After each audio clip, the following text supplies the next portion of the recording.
Hey there guys, Tom here. Welcome back to my movie channel and thank you very much for joining me for this, my review of the latest episode of Mandalorian Chapter 10, The Passenger.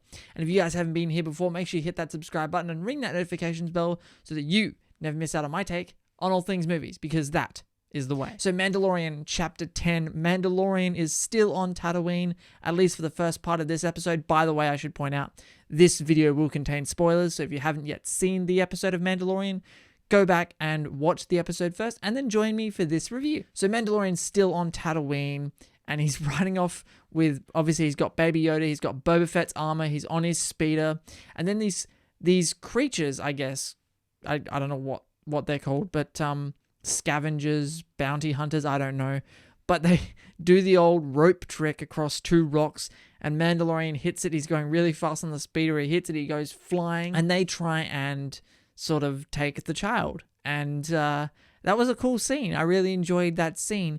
And then, of course, you know, he goes back to the Mos Eisley Cantina where Amy Sedaris' character, I can't remember her character's name, but she's obviously sitting in the cantina with some giant ant creature and they're playing cards.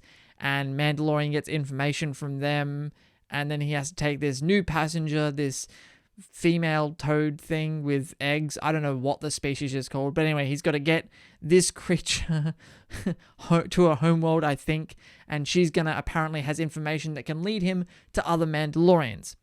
Now, what did I think about the episode overall? Honestly, I think it was one of the weaker episodes so far.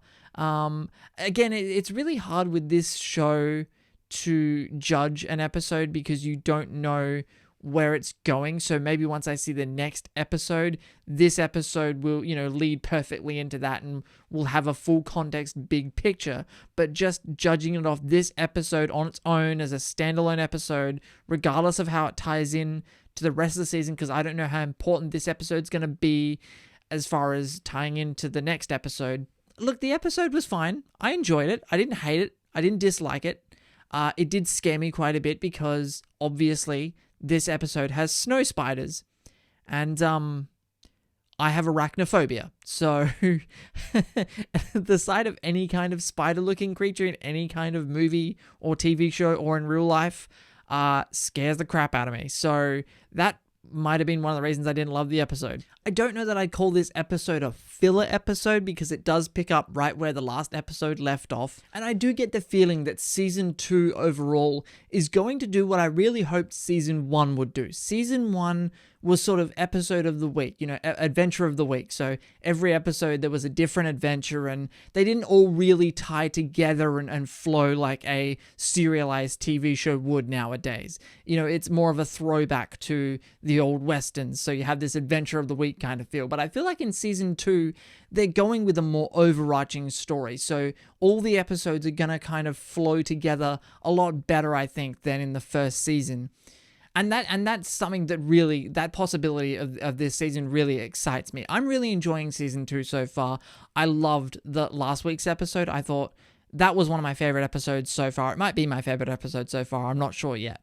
But I'm really excited to see where they go with Chapter 3. I will say one thing. One thing I do appreciate about The Mandalorian in general, I had this thought before, is that if you've never seen Star Wars, like any of the Star Wars movies, you're not a Star Wars fan, someone who isn't a Star Wars fan can watch Mandalorian from episode 1, and I don't think it's not a prerequisite to say that they need to have watched Star Wars movies or have any real Star Wars knowledge. You can start watching The Mandalorian having no knowledge of the Star Wars universe, and I think, I know a couple of people who just saw pictures of Baby Yoda and went, I need to see what that cuteness is all about. And they're watching Mandalorian and they're not Star Wars fans in the first place. So that's something I really appreciate about this show. And I think this show is doing a great job of appealing to the hardcore Star Wars fans like myself. And the show it is a little inside baseball. You know, there are a lot of deep cuts in this show that Star Wars diehards will love. And people like myself obviously will really appreciate. And obviously, we know as diehard Star Wars fans that this show is expanding upon the lore and is giving us new information about things we didn't know before. and it's opening our minds to the Star Wars universe. But this show really does serve as a great introduction into the Star Wars universe for someone who isn't already a Star Wars fan. That's just something I appreciate about the show. I was thinking about it during the week, and I thought I should just mention that in my next Mandalorian review. So that will do it for this review, guys. I hope you enjoyed this video. If you did, make sure you jump down in the comments section below and let me know what you thought of the episode. Did you like it? Did you hate it? Are you like me, where you liked it, but you didn't love it, or do you like spiders or not? That's really what we should talk about, because I certainly don't like spiders. Thank you very much again for watching this review, guys. If you haven't been here before, make sure you hit that subscribe button and ring that notifications bell so you never miss out on my take on all things streaming services. My name is Tom. May the Force be with you, and I will see you guys next time.